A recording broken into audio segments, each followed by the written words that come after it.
आखिर वो मुलाकात हो गई जिसका काफी दिनों से इंतजार था। अब पीटीआई के कैंप में कुछ दिनों की खामोशी के बाद हलचल फिर से शुरू हो सकती है। एक नया कानून पाकिस्तान को पूरे खित्ते का ट्रेड गेटवे बनाने जा रहा है। क्या वाकई पाकिस्तान ने अफगानिस्तान को बाईपास करके ऐसा ट्रांजिट रूट बनाया है जो स्ट्रेटेजिक गेम चेंजर हो सकता है? जानिए इस व्लॉग में।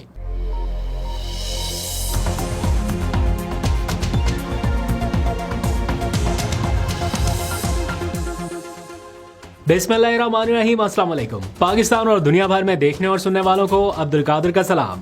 पाकिस्तान में 27 अप्रैल की रात है। आज अमेरिका ईरान मामले पर हम थोड़ी कम बात करेंगे और पाकिस्तान के जो डोमेस्टिक मामला हैं उनके हवाले से कुछ खबरें शामिल करते हैं, क्योंकि कुछ सियासी, कुछ अदालती और कुछ स्ट्रेटेजिक अपडेट्स भी मौसूल हो रही हैं। वैसे भी अब एक गोली चलने की देर थी। ये मिसाइलों और हथियारों की जो घन गरज हमें पिछले कोई 2 महीनों से सुनाई दे रही थी, वो उस गोली ने अपनी सारी तवज्जो अपनी तरफ खींच ली है। अब किसी अमरीकी सहाफ़ी ने पूछा कि क्या किसी को एप्स्टेन फाइल याद भी है या नहीं। फिलहाल उनकी जो तवज्जो है वो उनके ऊपर जो होने वाला हमला है, आप नोटिस कीजिएगा कि वो इसके ऊपर इंटरव्यूज़ दे रहे हैं, टीवी चैनल्स को, टेलीफोन लाइंस के ऊपर भी, और ख़ुद उनके शोज़ में जाके भी प्रॉपर अब इंटरव्यूज़ देना उन्होंने शुरू कर दिए हैं।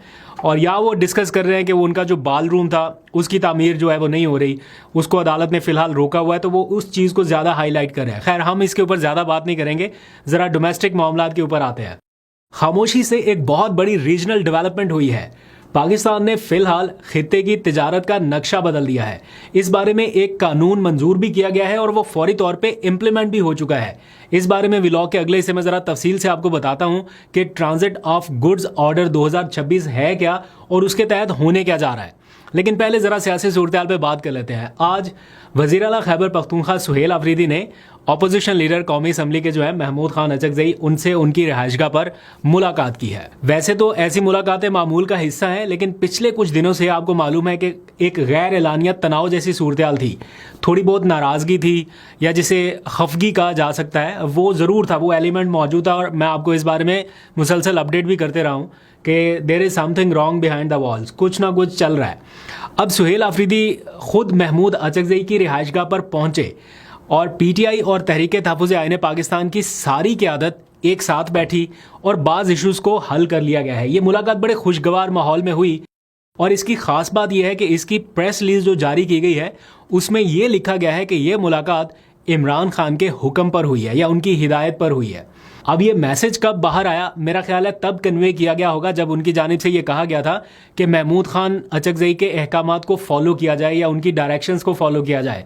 उसके बाद बहरहाल ये जलसा वगैरह सारा हो गया कि जलसा क्यों मुशावरत के साथ नहीं हुआ, इसके ऊपर कुछ तहफ़्फ़ुज़ात थे। बहरहाल आज की मुलाकात के बाद लग रहा है कि वो सॉर्ट आउट हो गया, क्योंकि काफ़ी अच्छी बॉडी लैंग्वेज देखने में आ रही है। और सिर्फ ऐसा नहीं है कि 1-on-1 मुलाकात थी, इसमें पीटीआई की तरफ से असद कैसर और बाकी सारे रहनुमा, फिर तहरीक तहफ़्फ़ुज़ आईन पाकिस्तान के तर्जुमान और बाकी सारे लोग भी मौजूद थे। तो एक पॉजिटिव डेवलपमेंट हुई है। तो ऐसा लग रहा था ना कि पीटीआई के कैंप में एक काफ़ी टाइम से ज़रा खामोशी सी है। उनके बड़े जो हैं वो खुल के सामने नहीं आ पा रहे, कोई पॉलिसी स्टेटमेंट्स नहीं नज़र आ रहे। तो अब लग रहा है कि उनके कैंप में कुछ थोड़ी बहुत हलचल आपको आने वाले दिनों में नज़र आएगी, क्योंकि अब स्ट्रीट मूवमेंट का जो अगला मरहला है वो थोड़ा एक्सपेडाइट होता हुआ भी नज़र आएगा।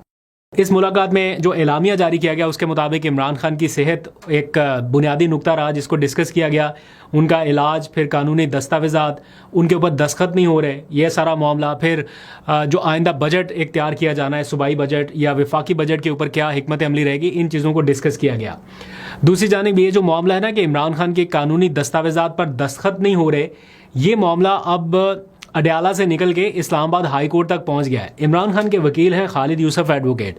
उन्होंने इमरान खान तक रसाई ना दिए जाने को, सिर्फ ये नहीं कि रसाई नहीं दी जा रही, उनके दस्तखत नहीं हो पा रहे उन वकालतनामों के ऊपर जिनके ज़रिए उनके केसेस को फाइट बैक करना है। तो इस मामले को इस्लामाबाद हाई कोर्ट में चैलेंज कर दिया गया है। जब हम ये कहते हैं कि इस्लामाबाद हाई कोर्ट में चैलेंज कर दिया गया है, साथ ही लोगों को लगता है कि वो एज्यूम कर लेते हैं कि अच्छा क्या फ़ैसला आ सकता है, ऐसा लगता है ना, तासुर बन जाता है। एनी हाउ, ये एक प्रोसेस का हिस्सा भी रहता है कि जब आप किसी हायर फोरम्स पे जाते हैं तो वो आपसे पूछते हैं कि अच्छा आपने ये रेमेडी अप्लाई की थी, क्या आपने यहाँ पे रिजू किया था, क्या आपने ये किया था। अगर तो आपने किया हो तो वो कहते हैं ठीक है, अगर आपने नहीं किया हो तो वो कहते हैं पहले आप उधर जाइए। तो एक पूरा तरीकाकार जो है उसको फॉलो करना होता है। तो आज जो एप्लीकेशन फाइल की गई है इसमें जेल हुकाम की जानिब से दस्तावेज़ात इमरान खान के सामने पेश ना किए जाने और जो अपील का वक्त था वो गुजर जाने या उसको ज़ाया किए जाने के हवाले से अपने कुछ दलाइल रखे गए हैं। और ये कहा गया है कि अडयाला जेल के सुप्रीडेंट से इस पर जवाब भी तलब किया जाए और बतौर वकील हमारी दाद रसी की जाए कि हमारे साथ ये नाइंसाफ़ी हो रही है कि पावर ऑफ अटर्नी के ऊपर दस्तखत ही नहीं हो रहे, जो कि एक बेसिक सा राइट है किसी भी मौक्कल का, किसी भी वकील का। ये बेसिक राइट है कि उनको पावर ऑफ अटर्नी के ऊपर दस्तखत मिल जाते हैं। लेकिन ये खालिद यूसुफ एडवोकेट साहब जो हैं ये कई दफ़ा जा चुके हैं अडयाला जेल के बाहर। इन्होंने बाई डाक भी भेजे, वो दस्तावेज़ात बाई हैंड भी देने की कोशिश की, लेकिन वो नहीं हो सके, दस्तखत नहीं हो सके। और इन्होंने चूँकि सुप्रीम कोर्ट में कुछ अपीलें दायर करनी है और उसके लिए उन दस्तावेज़ात के ऊपर इमरान खान के दस्तखत ज़रूरी हैं। खैर, देखते हैं कि इसके ऊपर अदालत कोई नोटिस लेती है या नहीं। कल इमरान खान से वकला और फैमिली की मुलाकातों का दिन भी है, मंगल का दिन है, तो जाहिर बात है उनकी फैमिली आएगी। कुछ वकला के नाम भी दे दिए गए हैं। फॉर एग्जांपल मैं अभी देख रहा था लिस्ट, उसमें बैरिस्टर गौहर का नाम है, सलमान अकरम राजा है, खालिद यूसुफ एडवोकेट हैं, नईम पंजोता हैं, राजा हारून है और ताबिश फारूक वो खातून जो वकील रहनुमा है। तो ये इन 6 लोगों के नाम अडयाला जेल हुकाम को भेजे गए हैं। इसी सारी सिचुएशन में मैं आज एक खबर देख रहा था, हमारे ग्रुप में शेयर हुई, उसमें लिखा गया था एक समाअत है वो क्यों मुलतवी हो गई, उसके ऊपर पेशरफ्त क्यों नहीं हो सकी। वीडियो लिंक के ज़रिए होनी थी क्योंकि अडयाला जेल में लोड शेडिंग शुरू हो गई और उसकी वजह से एक मुलज़म को वीडियो लिंक के ज़रिए पेश नहीं किया जा सका। ये कहने को एक बहुत मामूली सी खबर है, लेकिन आप देखिए कि इमरान खान भी उसी जेल में कैद हैं और बहुत सारे लोग ऐसी जेलों में मौजूद हैं जहाँ पर लोड शेडिंग भी हो रही है। ये बताया गया, ये मौक़िफ़ दिया गया, मेरा ख्याल वो सना यूसुफ कोई टिकटॉकर थी, उसके कत्ल का कोई मुकदमा था, तो वो जो मुलज़म था उसको वीडियो लिंक के ज़रिए पेश किया जाना था, वो इसलिए नहीं हुआ। बताया गया कि वहाँ पर लोड शेडिंग है और वीडियो लिंक जो है वो कनेक्ट नहीं हो पा रहा, जो सोर्स था। तो ये सिचुएशन है, इसको भी ज़रा दिमाग में रखना पड़ेगा। तो अदालती मामलात के हवाले से एक खबर और शामिल करते हैं। इसके बाद ज़रा वो जो एक स्ट्रेटजिक मूव किया पाकिस्तान ने ट्रांजिट रूट के हवाले से कि अफ़गानिस्तान बाईपास और ईरान को इंक्लूड किया एक नया रूट, वो क्या सारी कहानी है वो ज़रा डिस्कस करते हैं। अभी खबर ये है कि 9 मई के केसेस में जो सज़ाएँ हुई थी उनके खिलाफ बहुत लंबे अरसे से अपीलें नहीं फिक्स हो रही थी और अपीलों के ऊपर समाअत नहीं हो रही थी, जिसकी वजह से ये मामला पेंडिंग चलते जा रहे। और अब ये अहम पेशरफ्त सामने आई है कि 9 मई के केसेस में एजाज चौधरी और साथ में पार्टी के एक और रहनुमा है अफजल पहाड़ है, उनकी सज़ाओं के ख़िलाफ़ जो अपीलें थी उनकी समाअत मुकम्मल हो गई है और लाहौर हाई कोर्ट के 2 रुकनी बेंच ने फ़ैसला भी महफूज कर लिया है, जो कि इम्कान है कि जल्द सुनाया जाएगा। अब हो सकता है कि एजाज चौधरी साहब की इस हालत को मद्देनज़र रखते हुए कि वो काफ़ी बीमार हैं, पिछले कुछ दिनों से रिपोर्ट हो रहा है कि वो इतने बीमार हैं कि उन्हें पंजाब इंस्टीट्यूट ऑफ कार्डियोलॉजी में मुंतकिल किया गया और मुतअद्दिद मरतबा उनका इलाज हो चुका है, तो शायद उनको कुछ रिलीफ मिले। अगर यहाँ से रिलीफ स्टार्ट हो जाता है, एक कतरा गिरने की देर है, किसी एक को रिलीफ मिलता है, तो फिर उसी बुनियाद पे बाकी और लोगों के लिए भी रिलीफ के इम्कानात बढ़ जाएंगे। तो ऐसा लगता है कि कुछ चीज़ें जो है वो स्ट्रीमलाइन होने की तरफ जा रही हैं। अब 3-3.5 साल तो हो गए, अब और कितना टाइम आगे लेके जाना है आई डोंट नो, हो सकता है और भी आगे चले, लेकिन उम्मीद पे दुनिया कायम है। तो लगता है कि अगर ये कोई एक आध अच्छा फैसला आ गया अदालत से तो फिर बाकी लोगों के लिए भी रिलीफ के इम्कानात बढ़ जाएंगे। अब आ जाइए ज़रा खित्ते की सूरत हाल के हवाले से एक अहम डेवलपमेंट की बात करते हैं।